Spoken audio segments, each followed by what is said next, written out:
The Quran describes the various embryological stages in great detail. The Quran mentions in Surah Mu'minun, chapter number 23, verse number 12 to 14, that we have created the human being from a quintessence of clay, then made it into a nutfah, a minute quantity of liquid, then made the nutfah into alaqa, a leech-like substance, then made the alaqa into mudga, that's a chewed-like lump, then made the mudga into izama, bones, then clothed the bones with lahm, that is flesh, and then we made a different creature. Glory be to Allah, who's the best to create.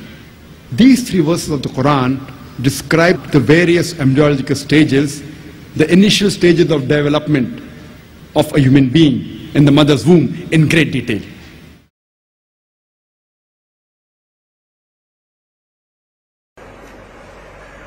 The Quran describes the various embryological stages in great detail.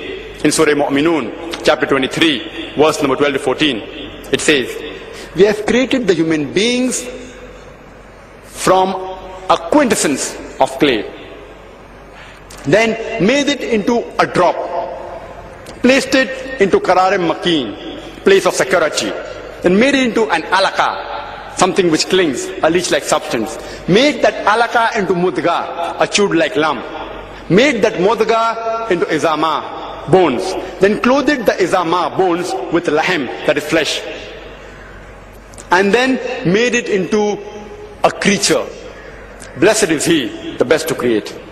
This verse of the Holy Quran, from 12 to 14 of Surah Mu'minun, chapter 23, describe the embryological stages in great detail. How could a desert Arab who knew nothing about science was so primitive that, for instance, they used to believe mountains to keep the sky up, would come to such conclusions?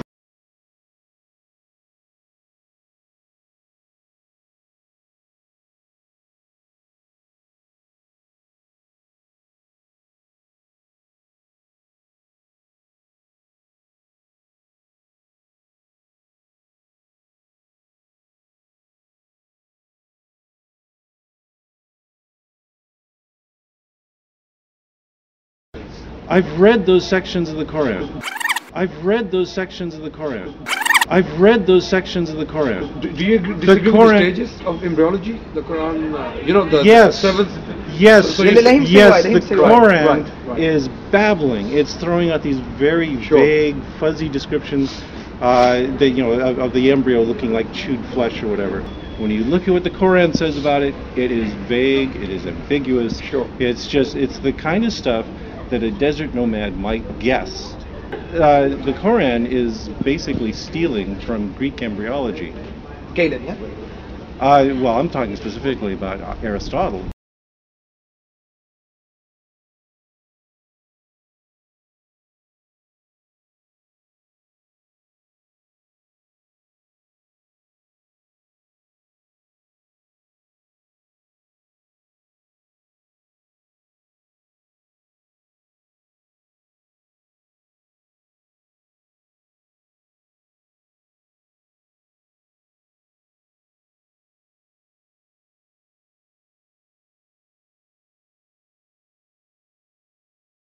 My point is that there's very little about embryology in the Quran. What there is... Details are not there, you're right. Details are not there, you're right. Details are not there, you're right. The Quran describes the various embryological stages in great detail. Details are not there, you're right. Yeah, That's the details are not there. And what details are there are obviously cribbed from Aristotle.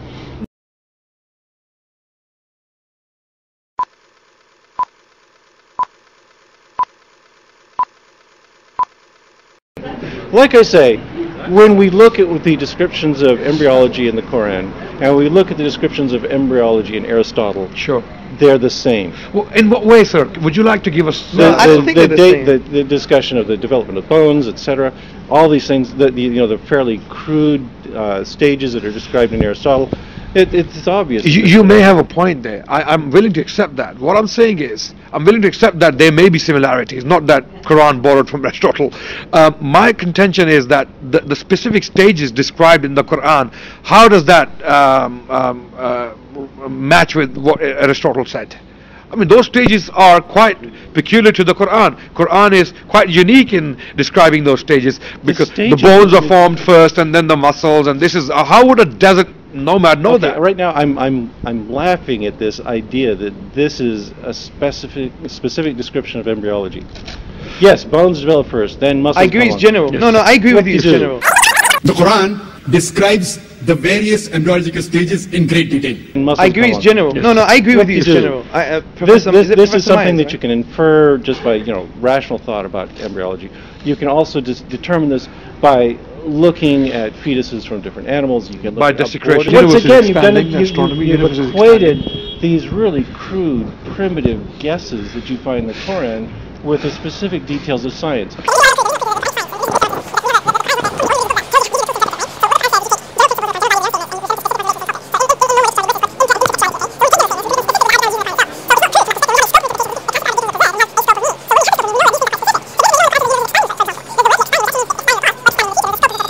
So the interesting thing is, we should maybe... No, it's not interesting. It's not. You're really boring me. That's what I'm telling you. That for instance, when we look at Aristotle's words, when we look at the descriptions in the Quran, we see a correspondence. Well, that is you haven't evidence. shown us any correspondence. Yeah, that's the point. That's just a You statement. haven't shown us. It's just a statement. Aristotle is like the Quran. How? According to Surah 23, verses 12 to 14, the fetus develops into bones, which are subsequently clothed in flesh. This too is plagiarized straight out of Hellenic science, this time from Aristotle, who stated the following, quote, "Round about the bones and attached to them by thin fibrous bands grow the fleshy parts, for the sake of which the bones themselves exist. For just as an artist, when he is moulding an animal out of clay or other soft substance, takes first some solid body as a basis, and round this moulds the clay, so also has nature acted in fashioning the animal body out of flesh." Unquote. This may be why Joseph Needham, who compiled a comprehensive history of embryology in 1934, dismissed the Quran's meagre scraps of embryological information as nothing more than, quote, "a 7th century echo of Aristotle and the Ayurveda," unquote. Clearly, Surah 22 verse 5 and Surah 23 verses 12 to 14 contain nothing more than a cursive and rather meagre rehash of Hellenic embryological science. There exists an even more likely source, however. Quote, "Such medical knowledge as Muhammad possessed, he may well have acquired from Harith ibn Kalda, an Arab, who is said to have left the desert for a while and gone to Jundi Shapur to study medicine. On his return, Harith settled in Mecca and became the foremost physician of the Arabs of the desert. Whether he ever embraced Islam is uncertain, but this did not prevent the Prophet from sending his sick friends to consult him." Unquote. Aristotle also describes the emergence of bones and muscle in sequence. Right. Okay. And it's like the Quran. And it's like the Quran. Does Aristotle say the bones come first and then the flesh and the muscles? Does he say that? Are you sure? Anybody that works. I'll let you think about this. Well, if you are you is that what I'm not saying it. Can you is that what the Quran specifically says? Absolutely, this is exactly what the Quran says. Absolutely, this is exactly what the Quran says. Absolutely, this is exactly what the Quran says. Chapter 23. Because you just demonstrated the Quran is wrong. Yeah, but how? That's not what happens in well, this is what the embryologists are telling us. This is exactly what the embryologists are telling us. No, they're not. Exactly what the embryologists are telling us. No, they're not. Exactly what the embryologists are telling us. No, they're not. Okay. Let me tell you what Keith Moore said. I mean, you can disagree with him. He doesn't like Keith Moore. I don't know why you don't like. What he said on the page number 364A of his book, The Human Embryo. Firstly, the page to which you refer was written not by Keith Moore, but by Abdul Majid Azadani. Any page in the book you referred to that ends with an alphabetic letter, page 364A, for example, is so. Furthermore, I actually contacted Keith Moore via his publisher, who told me that Muslims had taken his words out of context.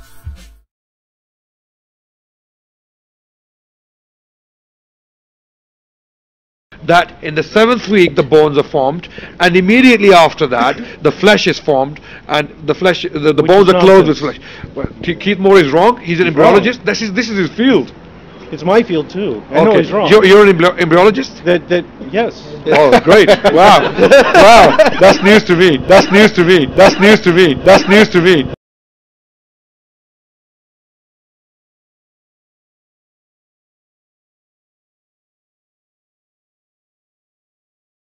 Okay. So that's wrong, because what happens first is you have differentiation of mesoderm. Right. That within the mesoderm you have segregation into things like embryonic mesenchyme, and then you have these cartilaginous centers that will form bone. Right. And these are forming simultaneously with each other. Right. Simultaneously. Yes. This is what I've been telling you. Sure. There are no embryological details of any consequence in the Quran. I've read those sections of the Quran. There are no embryological details of any consequence in the Quran. Well, this is not stuff. The details are not there. You're right. You're right. The details are not there. The details are not there. You're right. You're right. The details are not there. This is not stuff that requires a huge library to figure out. This requires a passing acquaintance with general knowledge about the primitive state of biology at the time. On the one hand, you are complaining that there's this detailed, wonderful science in the Quran that you could only have learned from, revelation.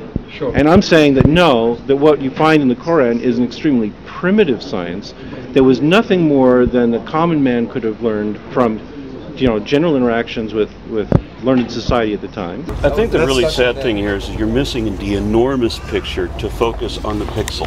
Yes. I want you to think for a moment about the creator of the entire universe. Yep.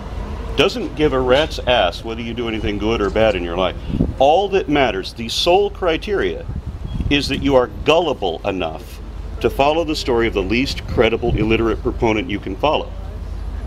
That's the sole criteria, and that's all. No, that's not true. Okay, if that's not it, then an unbeliever could be saved. An unbeliever would not go to hell. That's true. If all unbelievers go to hell, then the sole criteria is gullibility.